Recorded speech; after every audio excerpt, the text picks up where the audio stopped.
Personally, I love the book. The way everything was woven together so intricately was amazing.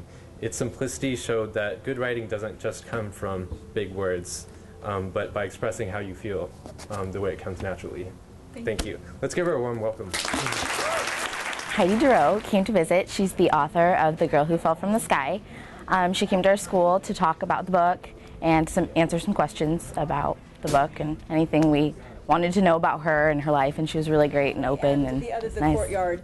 Jamie didn't look out the alley window anymore. The things that he'd see fly by were never birds, but garbage bags hurled out the window from higher floors. They sometimes struck the air conditioning units below. Whoop! Jamie was still holding his Peterson field guide. He had no names for what he saw. The book itself is inspired by a real story, a newspaper story I read many years ago about a girl who survives the accident, like the one that the character Jamie, that piece I just read to you, she survives an accident like that accident. I was really excited because I read the book and I loved the book. I could not stop not reading it. It was a great speech. He gave us a great speech, and the book was wonderful. But I thought the most compelling question was, what happens to the girl? You know, she survived. She has to grow up. She's going to become a young adult, a young woman. She may have a family of her own one day. What does that look like? And so I sat down to write a future for this girl and to give her a voice. There was this girl, and this tragedy happened in her family with her mother and her siblings, and she had to go live with her African-American grandmother in Northeast Portland. So that's something that I could relate to, and everyone who lives in Portland, because she talks about places in Portland like the Fremont Bridge and Laurelhurst Park. And I grew up in Northeast Portland, what is now called the Alberta Arts District, but when I was growing up it was just called Dangerous. And I had a difficult time growing up. And I also hope that the kids are finding some inspiration in my own story. I grew up here in Portland, Oregon. We were very poor growing up, and I was the first person in my family to go to a four-year college, and that was Stanford University. I graduated from Yale Law School, then I was a lawyer. It was amazing. I couldn't believe it. I'd worked hard all my life, and here I was doing this amazing job at a big New York law firm. But I had this other dream to write a novel. I wanted to write a book. So I left my job. People were freaking out. They're like, oh my God, how could you give up all of this? So I say all of that to say, you know, I left this great lucrative career to pursue a dream. And it was tough. I want to make sure that I'm talking to young people to make sure that they don't give up. That's the saddest thing, I think, to see when kids have given up, when they are so overcome by just that growing up part, which is super, super hard. If there's just one person, one tiny little inner revolution that happens in that moment, that's been a day well spent for me.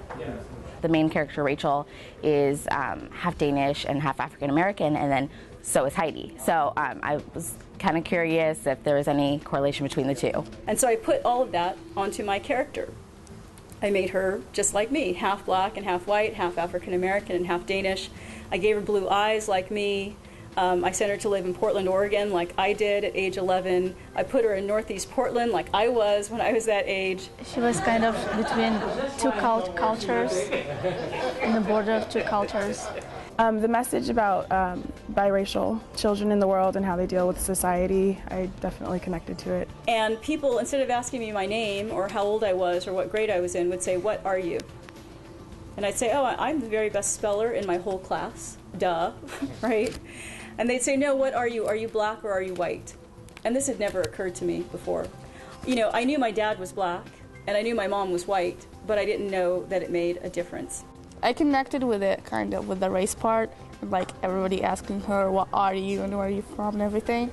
So yeah, that was the part that I was like really attracted to. And then for me personally, being biracial, it's hard to know where I kind of fit in between the two cultures. When I was at Jefferson, I think I just tried to avoid that whole issue of being biracial and bicultural and just tried to blend in, which is the thing that I think most kids want to do. I mean, we don't want to be different when we're young. Whatever our difference is, we just want to be like the others, to be accepted, to be part of a group.